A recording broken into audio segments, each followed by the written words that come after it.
উনি অতি আবেগী। আমি আবেগ দিয়ে দেশ চলে না।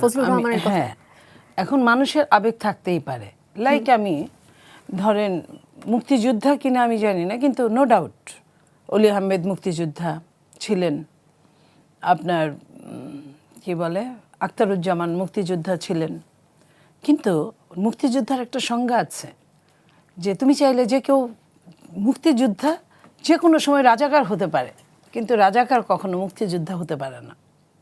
এটা হচ্ছে মানে কি বলবো মনীষীদের কথা, একরকম যারা বুদ্ধিজীবীদের কথা। তো আমি ওই হিসেবে বলতে চাই তারা তো মুক্তিযোদ্ধা ছিলেন, তারা সহযোগী হয়েছেন, হয় নাই তা না।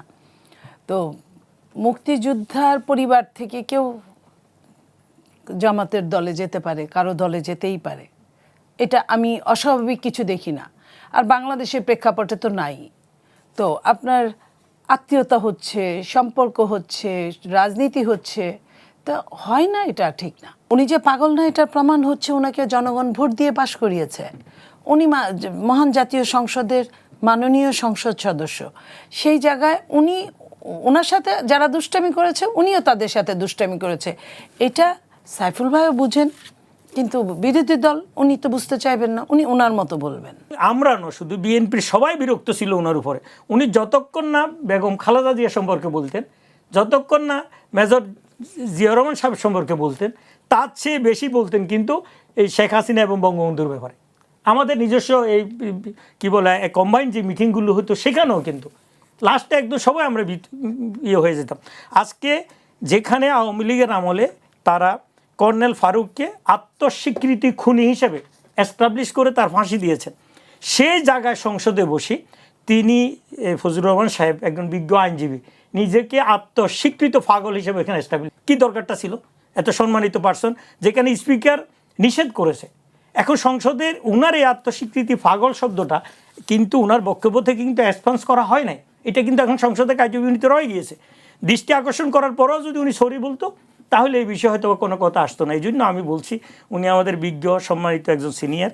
উনি যে সমস্ত কথা বলেন এগুলো আমরা যদি একদম সহজ বাংলায় বলি এটা হলো ব্যারেক সারা কথা বলেন। এবং এই কথাগুলো এই জন্য বলেন যে আমি দেখছি ওনার পিছনে, আমরা তো পাশাপাশি থাকি, পিছনে কিন্তু কিছু মিডিয়া, কিছু অনলাইন পোর্টালের ভার্সন অলওয়েজ ওনার পিছনে ঘুরঘুর করে।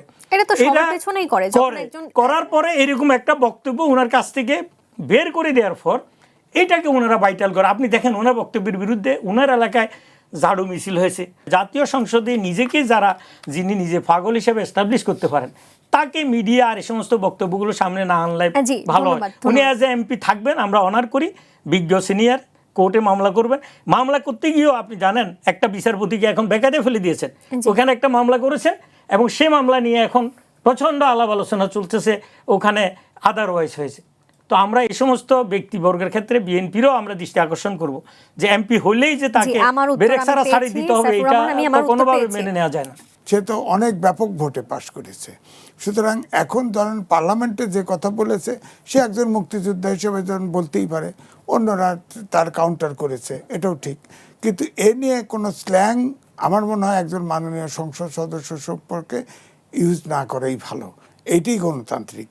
এবং সংসদের যে আপনার নর্মস, এটা সবার পক্ষে ফজলু ভাইয়ের জন্য মানা উচিত, সবার জন্য মানা উচিত। সংসদের আপনার যে শৃঙ্খলা রক্ষা করা উচিত, সংসদের যেটা চালু নাই সেটা বলা উচিত না, কাউকে বিলিফিকেশন করা, কাউকে বলা। আর সংসদে গিয়ে আমি শিশু মুক্তিযোদ্ধা এটা তো বলার দরকার নাই। আমাকে ফ্ল্যাটারিং করা, তারেক রহমান শিশু মুক্তিযোদ্ধা ছিল, উনি সংসদ সদস্য মুক্তিযোদ্ধার ডেফিনেশন জানবেন না? মুক্তিযোদ্ধা কাকে বলে? এখন তো আপনার আইন পাশ করে ফেলছেন। মুক্তিযোদ্ধা হচ্ছে তিনি অস্ত্র হাতে যুদ্ধ করেছেন, তিনি মুক্তিযোদ্ধা। তারেক রহমান সংসদে নাই, সংসদে আর মন্ত্রী পাওয়া যায় না, সংসদে আর কোনো এমপি পাওয়া যায় না।